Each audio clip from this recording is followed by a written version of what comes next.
White girls targeted. UK MP quotes Pakistani grooming gangs.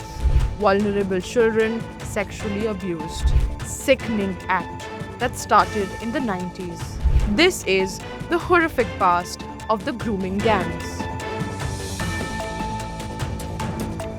Hello and welcome to another segment of Explained by NewsX. You're watching NewsX with me, Uday Pratap Singh. Today we're going to be taking a closer look at the grooming gang scandal.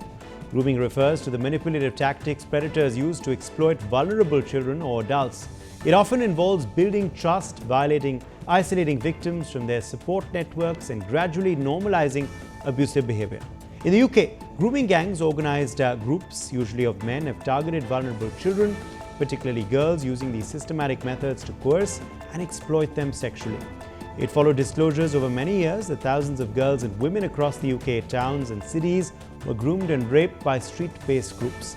In a majority of these gangs, there appeared to be a pattern of men, often of Asian and Pakistani origin, grooming vulnerable girls.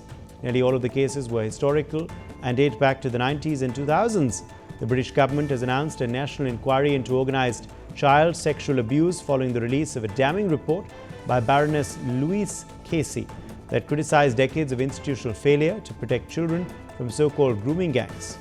It marks a remarkable U-turn by the Labour Party government of Prime Minister Keir Starmer, which had resisted months of calls for an inquiry, stating that it was focusing on recommendations already made in an earlier 7-year probe. So far, a suitable judge has not been identified. One of two named candidates to become its chair has said she will not stand, and 3 survivors have stepped down from the panel overseeing the recruitment. But what exactly is the case? See report and what drove Labour's abrupt change, of course. Well, commissioned earlier this year by Starmer, the Casey report, published by Baroness Louise Casey, is a review of how UK institutions have tackled child sexual exploitation. The review focused on grooming gangs, groups of men who targeted vulnerable girls for sexual abuse, often over extended periods of time. The report identified an institutional failure to protect children and teenage girls from rape, exploitation and serious violence.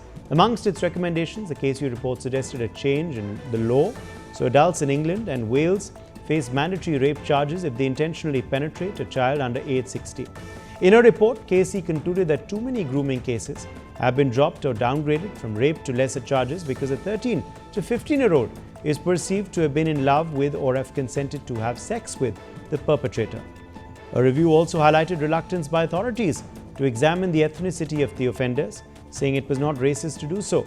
In the local data that the audit examined from 3 police forces, they identified clear evidence of overrepresentation among suspects of Asian and Pakistani heritage.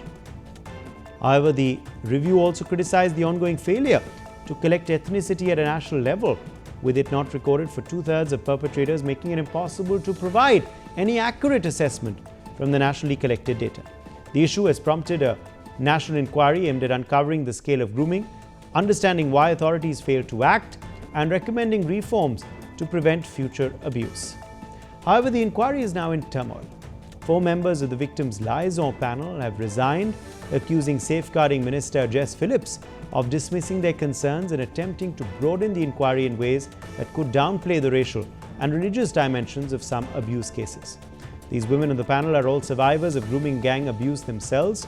The controversy intensified after 2 candidates for the inquiry chair withdrew. Survivors raised concerns about their backgrounds, arguing that meaningful change requires leadership that understands the experiences of victims without conflicts of interest. The resignations and withdrawal have fueled fears that the inquiry could be diluted, leaving survivors feeling unheard and betrayed.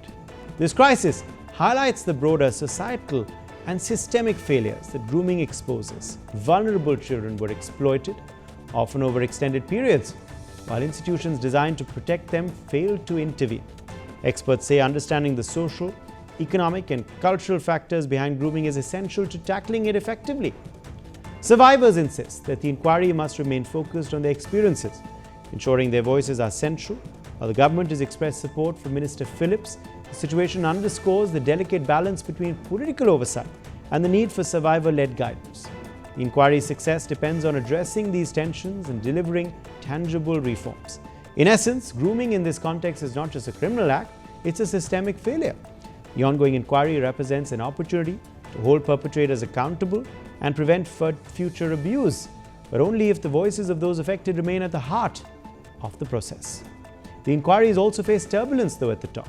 Two candidates for chair, Annie Hudson and Jim Gamble, have stepped aside. Hudson left over questions about her background, while Gamble withdrew following survivor objections to his previous police connections. These departures have left the inquiry without permanent leadership and raised fears about delays in delivering justice. These resignations have also left the inquiry without permanent leadership. The panel members say this leadership instability, combined with a perceived lack of attention to victims' needs, has created an environment in which they cannot effectively represent survivors. In response, the government has defended Phillips, emphasizing her experience on violence against women and girls.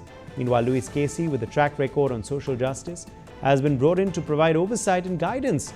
Survivors, however, remain cautious, insisting the inquiry must be survivor-led and independent to rebuild trust. The situation underscores the delicate balance between political oversight and survivor confidence. With leadership in flux, the inquiry faces pressure to demonstrate that it can operate effectively, restore credibility, and ensure that victims' voices remain central to shaping reforms. What do these resignations actually mean? The resignations have sent shockwaves through the inquiry, highlighting the deep mistrust that survivors feel towards its leadership. The women insist that for the inquiry to succeed, it must remain focused on the specific issue of grooming gangs and ensure that survivors' experiences are at the heart of the process.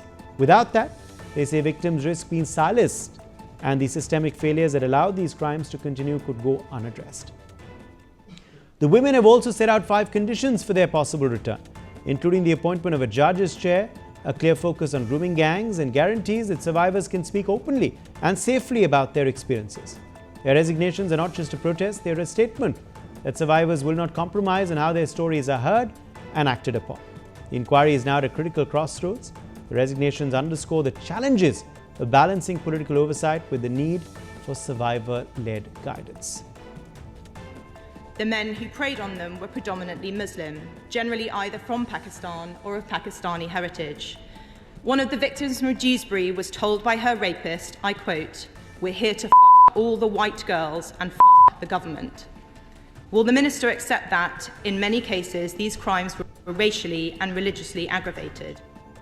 In a recent parliamentary session, Conservative MP Caroline Dineen-Nagy drew attention to the racial and sexual abuse suffered by victims of grooming gangs in towns such as Dewsbury and Rotherham. Let me explain what she's talking about. While citing witness testimony from one of the convicted cases, she said perpetrators had openly expressed racial hatred during assaults, using crude and violent language to describe their intent.